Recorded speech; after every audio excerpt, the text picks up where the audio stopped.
오늘 목요일 새벽에 오신 여러분을 환영하고 축복합니다. 우리 좌우에 계신 분들 한번 인사 한번 하겠습니다. 잘 오셨습니다. 말씀 연애 받으십시오. 예. 오늘 고린도전서 9장 13절에서 18절까지의 말씀을 통해서 우리가 사명으로 사역하는 사명으로 감당하는 사역자에 대해서 우리가 은혜를 받고자 합니다. 우리가 어떤 일을 할 때 특별한 자기의 어떤 보상을 바라면서 일을 하는 사람도 있습니다. 이 보상이 사실 주어져야지 이렇게 일을 하죠. 자동차가 움직이려고 하면 기름을 넣어줘야지만이 차가 움직일 수 있지.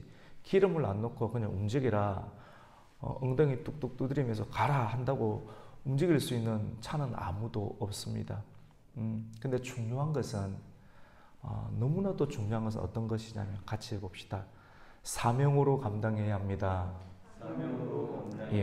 물론 기름도 넣어야 되지만 기름 자체에만 우리가 집중하는 것이 아니라 나를 부르신 하나님에 대해서 분명하게 알고 하나님과의 관계가 분명하게 있고 그 관계 속에서 만들어진 이 관계가 참 중요합니다.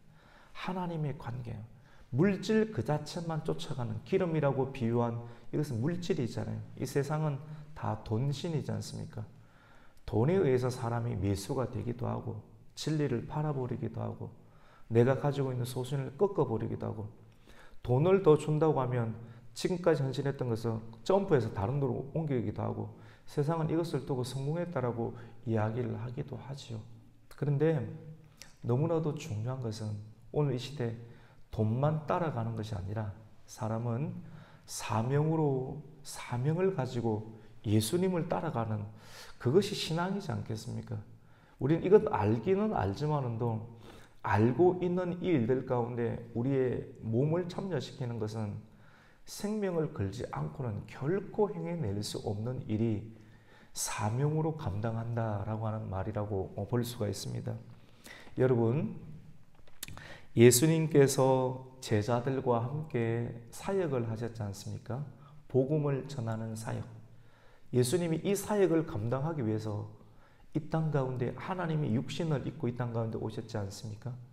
그리고 공생의 기간 30세가 되어서 공생의 기간을 보내시면서 제자들을 불러 모으셨습니다. 예수님의 제자들은 많이 있었어요. 집에서 있는 제자들, 노예로 있는 제자들, 꼼짝없이 있어야 돼요. 맞죠? 하인으로 있는 제자들. 하인이니까 하인을 속박을 풀어가지고 예수님이 돈을 한 5억을 주고 이 사람 내가 특별히 쓸 거니까 풀어주시오. 뭐 이런 식으로 해서 사람들을 데리고 다니지는 않았습니다. 많은 제자들이 있는데 수많은 제자들 그룹들 가운데 예수님께서 이 사람은 특별히 나와 함께 동행하면서 전임 사역자로 하면서 주의 복음을 전하는 사람으로 써야겠다라고 하는 그런 사람들 12명 정도가 있었죠. 예수님은 제자들과 함께 사역을 할 때 그 생활을 어떻게 하였을까요? 제자들은 어부였죠. 많은 경우 갈릴리 주변에 있었던 사람이기 때문에 물론 마태 같은 사람은 세리였죠. 근데 그때 그 당시 갈릴리 못 배우고 또 삶이 거친 그런 어부들을 중심으로 예수님은 제자를 삼았습니다. 제자로 삼을 때 그들에게는 거물이 있었거든요. 여러분 근데 그 거물을 다 던져버리고 예수님을 따랐습니다. 우리가 보기에는 거물이 별것 아닌 것처럼 보이죠. 그런데 거물은 자기의 생활의 기반이었습니다. 이것을 버렸다라고 하는 것은 내 생명을 걸고 예수님을 따랐다.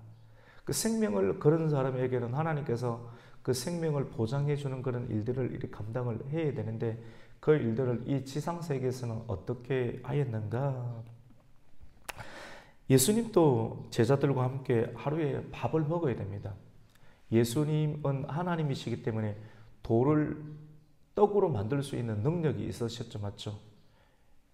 엘리베이터 타고 가지 않고 등산하지 않고도 산에 점프할 수 있는 하나님의 능력이 있었습니다.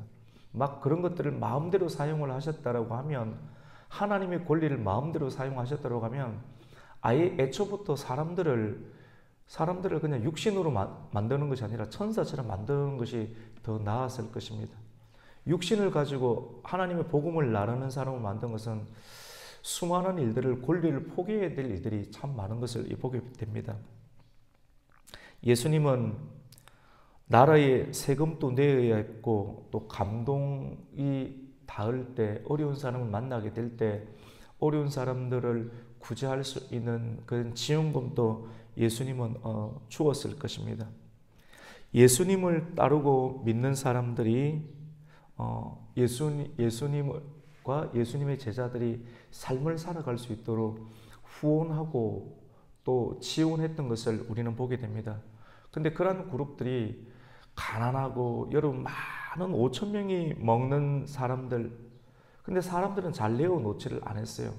말씀의 은혜는 받았지만도 예를 들어서 벳세대 그 광야에서 많은 사람들이 와서 예수님 말씀을 들었지만도 먹을 것 조금 내어놓으라고 했을 때 아무도 안 내놓는 거예요. 쫙 이렇게 붙잡고 있고, 어린아이 정도만 물고기 2마리와 보리떡 5개 정도를 내어놓는, 그것이 어떻게 보면 일반적인 어떤 상황이지 않겠습니까? 그런데 예수님은 이런 사람들의 상황들, 어쩔 수 없는 상황들을 잘 알고 있었습니다.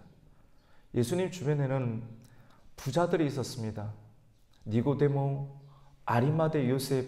여러분, 아리마대 요셉이 예수님께서 죽으셨을 때 자기가 들어갈 무덤을 예수님을 위해서 헌신하고 내어놓지 않습니까? 무덤을 내어놓는다는 것은 결코 쉬운 일이 아니거든요. 여러분, 오늘날 또 무덤 정도 하나 내어놓으려고 하면 여러분이 상식으로 생각해 보세요. 5천 원으로 되겠어요? 5만 원으로 되겠어요? 아닙니다. 많은 굉장히 중요한 액수들을 내어놓아야 되는데, 그런 것들을 살아있을 때가 아닌 죽었을 때 내어놓는다는 것은 더 깊고 온전한 신앙이 없으면 내어놓을 수 없는 부분이잖아요. 그래서 아리마대 요셉, 니고데모, 그 다음에 여러분 나사로, 베다니 지역에 살고 있었던 나사로도 죽었는데, 나사로도 이 돌무덤 안에 들어갔지 않습니까? 사람들이 그 돌문을 밀고 또 밀 만큼 큰 무덤, 나사로도 재력이 있는 사람이죠, 맞죠? 이런 사람들의 후원과 또 지원으로 예수님 하나님 나라의 복음의 사역을 다 감당할 수가 있었습니다. 너무나도 마땅한 부분들이기 때문에 이런 것들을 다 기록을 하고 있지는 않습니다. 예수님을 따르고 믿는 사람들이 예수님을 후원하고 그들의 생활을 할 수 있도록 했는데, 예수님은 헌금궤를 들고 다니셨어요. 12명의 제자 가운데 가룟인 유다가 또 이 일들이 적합하다, 가룟이 내가 재정을 잘 본다라고 해서 예수님께 졸라서 예수님이 그 일들을 허락을 해 주었는지, 아니면 우리는 다 알 수는 없겠지만도 예수님은 12명의 제자 가운데 한 사람이 특별히 재정을 담당할 수 있도록 그 기회를 주었습니다. 그리고 생계의 문제를 해결하게 했습니다.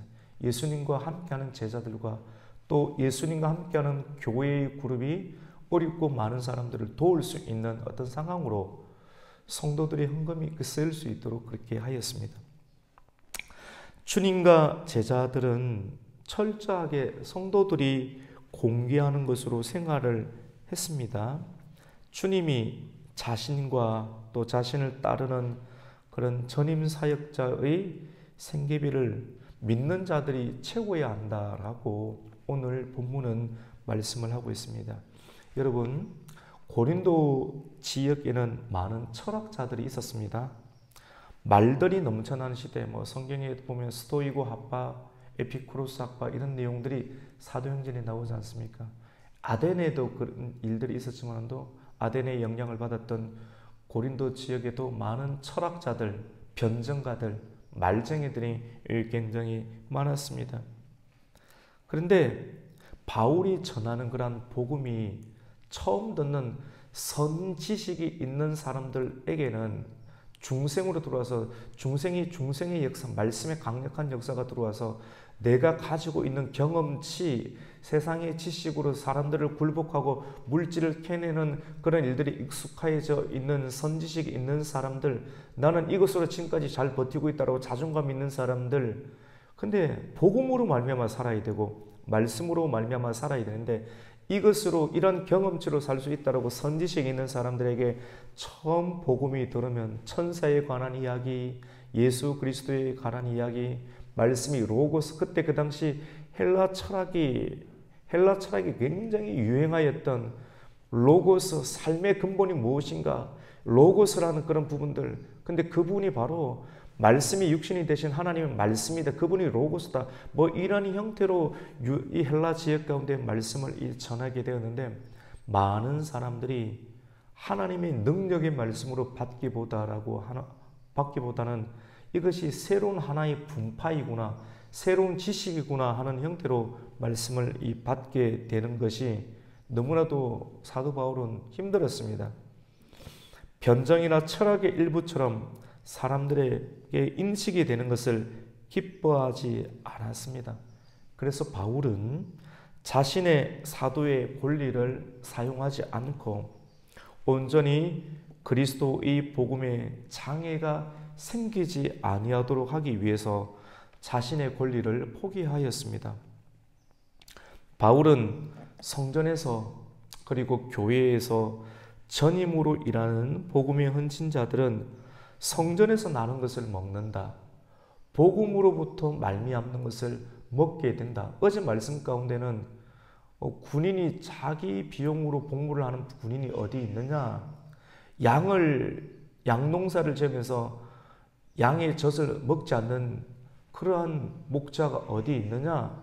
포도나무를 심어놓고 포도나무를 채취해서 먹지 아니하는 그런 농사가 어디 있느냐라고 하는 구절들을 우리는 읽게 되었습니다. 오늘 우리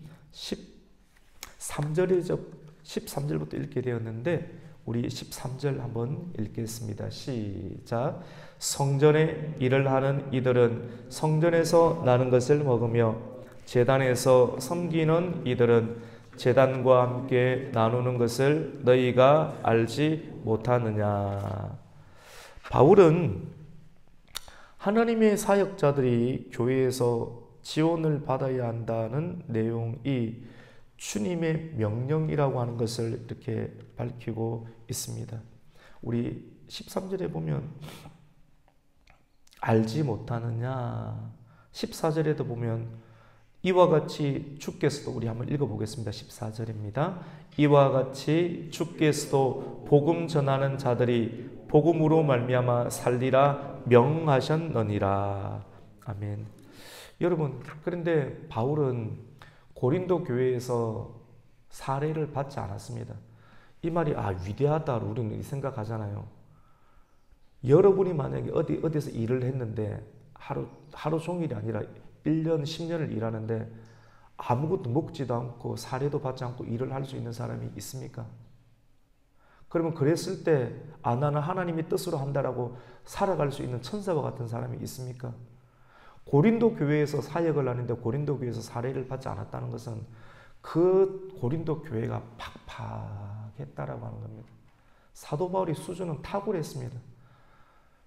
하나님께서 이런 상황을 알고 계시고 너는 결혼하지 마라. 결혼해놓으면 지금 답 안 나온다. 그리고 특별한 하나님의 비밀과 계시를 강하게 일반 사람들보다는 굉장히 10달란트, 20달란트, 100달란트와 같은 특별한 은사를 그에게 주시고 또 결혼해놓으면 가정을 돌봐야 될 책임이 있기 때문에 어디 움직일 수가 없게 되죠. 맞죠? 근데 이런 하나님 특별한 사연들 속에서 사도 바울은 교회를 일으키는, 처음에 원동력을 일으키는 그런 하나님의 사역자로 쓰임받게 되는데 하나님의 섭리 가운데 이 고린도 지역을 다 알고 계시니까 사도 바울이 그 감동을 받고 푸시 내가 안 받아야 되겠다. 그리고 텐트 메이크를 해야 되겠다. 그때 그 당시 텐트 메이크를 한다는 것, 많은 철학들도 종교 일부 중에 기독교를 여기서 지역에서 헌신하지 아니하고 뭔가를 내어주지 아니하고 자기가 직접 생계를 유지해야 되는 그 상황은 굉장히 부끄러운 상황이었습니다. 대접과 대우를 못 받고 자기 실력이 없다라고 하는 식으로 취급을 받는 그러한 아주 공고한 상황 속에 자기는 궁핍함으로 들어가고 사역을 감당하는데, 그러면서도 너의 사도권에 문제가 있으니까 우리는 주지 않는다, 뭐 이런 식으로 프레임에 걸려서 굉장히 공고한 인생, 3D 집중과 같은 그런 인생을 살았던 사람이 예수님이셨고, 그리고 사도 바울이었습니다. 여러분, 바울은 팍팍한 고린도 교회에서 사례를 받지는 않았지만 단순히 먹고 사는 대우만의 문제를 말하는 것은 결코 아닙니다. 빌립보 성경을 보면 빌립보 교회에서 생활의 지원을 어느 정도 받은 것을 성경은 기록을 하고 있습니다. 바울은 고린도 교회에서 사역할 당시 해당 교회에서 사례를 받지 않았는데, 여러분, 이것은 좋은 일이 결코 아닙니다. 그러니까 여러 가지 문제들 가운데 분쟁도 일어나는 이유가 뭐 사례를 안 주었기 때문에 분쟁이 일어났다, 이 바람, 이런 내용은 결코 아니지만도 그럴 수밖에 없는 상황의 그런 안타까움들이 각 처에 포진되어 있는 것을 우리는 발견을 하게 됩니다. 바울은 나는 이것을 하나도 쓰지 않았다라고 말합니다. 우리 15절 말씀을 한번 읽습니다. 시작. 그러나 내가 이것을 하나도 쓰지 아니하였고 또 이 말을 쓰는 것은 내게 이같이 하여 달라는 것이 아니라 내가 차라리 죽을지언정 누구든지 내 자랑하는 것을 헛된 대로 돌리지 못하게 하리라. 지금 고린도 교회에서 사역하고 있을 때 이런 이야기를 한 게 아니에요. 고린도 교회를 떠나고 다른 지역에서 사역하고 있으면서 고린도 교회 안에 음행에 관한 문제, 분쟁에 관한 문제, 소송에 관한 문제, 음식에 관한, 우상 숭배에 관한 문제를 듣고 편지를 보내면서 이 고린도 교회를 위하는 마음으로 다 지나간 다음에 이런 내용들을 쓰고 있는 것을 보게 됩니다. 바울은 자신이 고린도 교회에서 후원을 받는다면 일부 교인들이 자신에 대해서 믿음이 없는 사람들이 있잖아요. 영혼에는 관심이 없고 돈에만 관심이 있다는 식으로 여길 수밖에 없는 그 사람들의 형편을 알았기 때문에 이러한 여지를 남기고 싶지 않았습니다. 그래서 사도로서 누릴 수 있는 권리가 이런 말 저런 말 해서 사람들이 마땅히 일들을 해라 라고 압력을 줄 수 있는데, 사실 압력도 아니고 정상적인 건데 이런 권리조차도 포기했다라고 하는 거예요. 이해는 다 되시죠? 바울은 고린도 성도들에게 후원받는 것을 기대하며 이걸 쓰지 아니했다라고 분명하게 오늘 15절 말씀 가운데 말씀을 하고 있습니다. 여러분, 저는 어떻게 그러면 생활을 하고 있는가? 여러분 궁금하지 않습니까? 안 궁금하면 사실 진짜 문제가 있는 거예요. 사실 성도들이 목회자가 어떻게 생활하고, 니는 말씀만 듣느라, 니는 하나님의 사람이니까 그냥 한번 옷 입은 것 갖고 평생을 살고 아이들을 뭐 어떡하든 기도하고 안수하고 학교 보내고 교장을 감동시키고 뭐 안 받든지, 이렇게 이거는 굉장히 무미막지한 거니까 이렇게 할 수는 없는 부분들이거든요. 저는 어떻게 생활하고 있는가? 제가 있던 이전에 원주중보교회에서 100만 원을 주고 있습니다. 근데 언제까지 근데 성경에 보면 우리가 아직 1년이 안 됐지 않습니까? 사랑의 빚 외에는 받지 말라. 그리고 노예에서도 20만 원 주고 있고 또 시찰에서도 한 그 정도 줬고, 근데 우리 교회에서는 10만 원. 그럼 150만 원 갖고 살 수 있는가? 여러분 혹시 150만 원 갖고 살아보셨습니까? 사라집니까? 살고 있는 것이 기적입니다. 집은 20만 원짜리 집에 살고 있고, 교회에서 이제 사택은 공과금으로 나가니까 기름값하고 저 휴대폰 비용 정도 이렇게 해서 그렇게 생활하고 있습니다. 그러면 마음이 궁색하냐? 그렇지도 않습니다. 만약 그런 마음이 있었으면 얼굴 표정 가운데 다 나타났겠죠. 질질질 흘리고 다니면서 내 도와주십시오 막 그렇게 했겠죠. 그런 마음은 밖에 없습니다. 근데 오늘 본문을 진행해 나가면서 성도들에게 교육이 들어가지 아니하면 또 이런 것 억지로 피하는 것도 안 좋고 11조 나왔다고 11조 말하지 성도들 생각해서 말하지 마라. 그것도 성도들에게 안 좋고 가장 정상적인 형태로만 이렇게 말씀을 해서 더 이상 강요하지는 않을 거예요. 그래서 거기에 따라오시는 분들에 한해서 이렇게 차근차근 진행해 나가면 된다라는 그런 생각을 가지고 있습니다. 저도 3명의 아이들이 있습니다. 사모하고는 전심전력으로 이렇게 목회를 해야 되기 때문에 따로 아내가 요번에 김치 공장 다니까 그런 말 하지 말라고. 아내도 원래는 현대중공업의 무역팀 팀장 했습니다. 돈을 더 많이 벌었죠. 저도 과장 출신이거든요. 그러니까 어느 정도 사람이 돈을 들어가는지 여러분이 이런 데 와가지고 아파트 사내고 학교 보낼 때 400, 500도 모자란 것 제가 다 잘 알고 있습니다. 다 잘 알고 있습니다. 여러분, 사는 것이 기적입니다. 계속 이렇게는 살 수는 없으니까, 그리고 우리가 아직 1년이 안 됐으니까 조만간에 한번 공동회의가 또 되어서 정상적으로, 아직 우리 직분제를 안 세웠지 않습니까? 개척하고 시작하고 있는 상황 가운데 막 세울 수 있는 그런 개념도 아니고 최대한 믿음으로 잘 버텨야 되겠다라는 생각으로 한 걸음 한 걸음 이렇게 가고 있습니다. 여러분, 누구보다도 자유와 권리를 누릴 수 있지만 바울은 그것을 유보하고 포기할 줄 알았습니다. 권리를 합당하게 쓰고 덕을 위하여서 또 남용하거나 또 낭비하지 않는 삶을 살면 우리가 저 천국에 가서 하나님으로부터 그 낭비하지 않는 그런 삶을 이 땅 가운데 살아가게 되면 천국에 있으니까 천국에서 하나님께서 나에게 챙겨주시고 또 영원한 생명을 주시지 않겠는가, 이런 어떤 마음들을 성도들에게는 있습니다. 근데 중요한 것은 오늘 말씀 안에서 천국 가면 다 받으면 된다, 중요하죠. 뭘 받겠습니까? 천국 들어가는 것 자체가 최고 좋은 거지요, 맞죠? 그런데 우리는 성경을 통해서 면류관을 주신다, 상급을 주신다.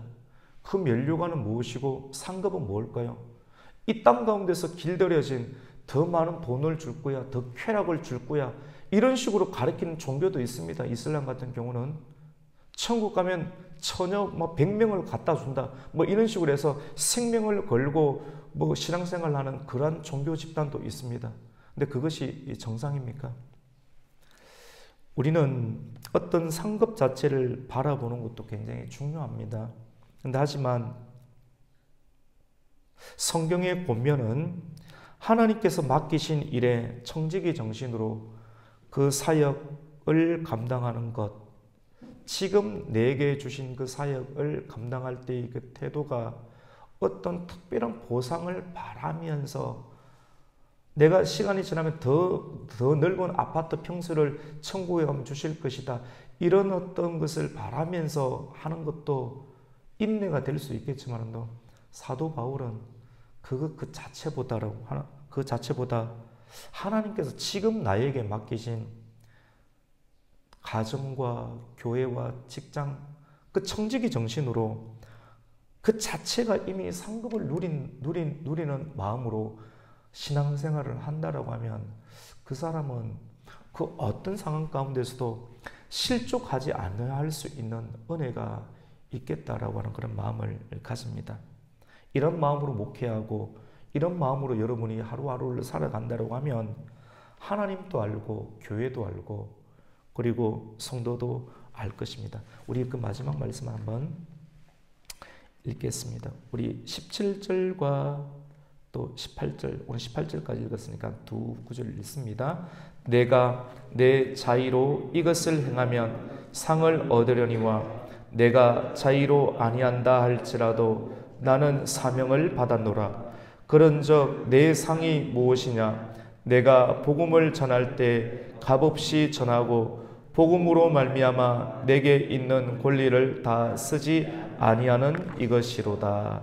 아멘. 복음 때문에 권리를 다 안 쓴대요.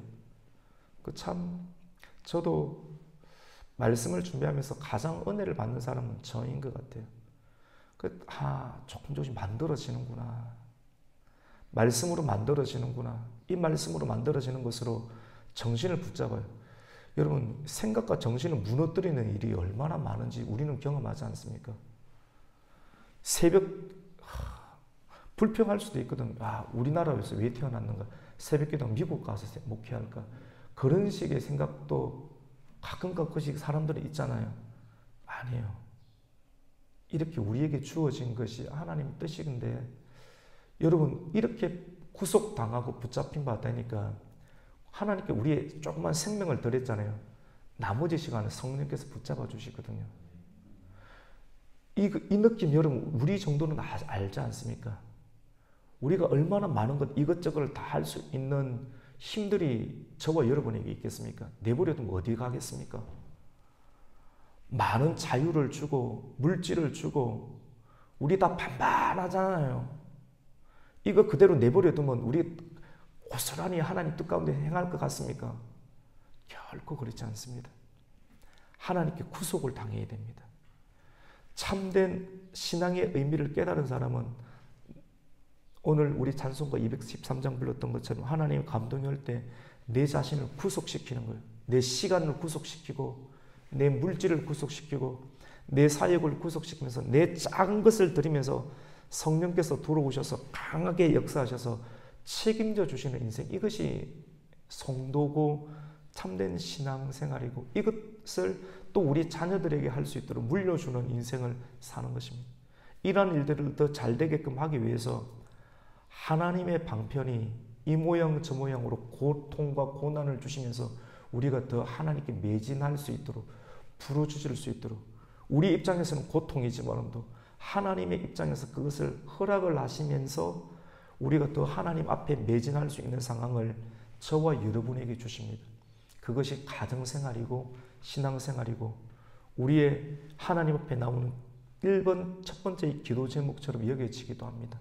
근데 이러한 과정들 속에 우리가 참여하면서 이렇게 하시면서 하나님이 나를 부르고 계시구나, 이렇게까지만 하셔야 되는 하나님의 뜻이 있구나 하는 것을 우리가 발견하면서 더 엎드리고 더 겸손해지고 하나님의 무궁함과 영원함, 그런 은혜를 우리가 받게 됩니다. 여러분, 오늘 말씀을 통해서 충성되고 진실한 일꾼, 하나님의 비밀을 맡은 그 청지기로서의 사명에 집중하는 겁니다. 나중에 보상을 받겠지, 이런 식으로 신앙생활을 하는 사람은 주인이 그 사람을 쓸 때 얼마나 불안하겠습니까? 어디로 튈지 모르니까. 근데 주인의 심정과 똑같은 마음을 가지고 아니에요, 지금도 저는 감사해요.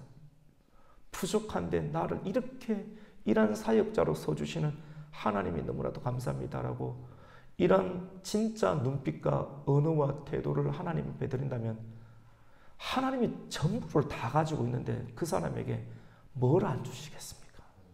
우리에게는 그 마음이 필요해요. 여러분, 회사 사장님이 진짜 충성스럽게 돈만을 내한테서 빼내려고 어떻게 하든지 하는 그 사람, 되게 불안하지 않겠습니까? 언제 배신할지 모르는데 일은 잘하지만도. 그런데 진짜 순수하게 나는 사장님과 함께 일하는 것이 너무 좋아요. 다 주고 싶지 않습니까? 저도 약간 그런 스타일이에요. 사람이 좀 겉으로는 잘하는 것 같은데 아니야. 뺀질뺀질하면 못 주겠어요. 근데 진짜 순수하면 다 주고 싶은 마음들이 저와 여러분의 마음이지 않습니까?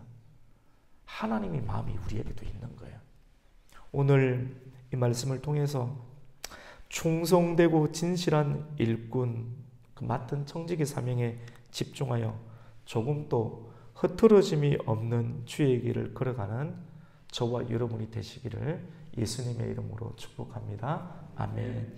하나님 감사합니다.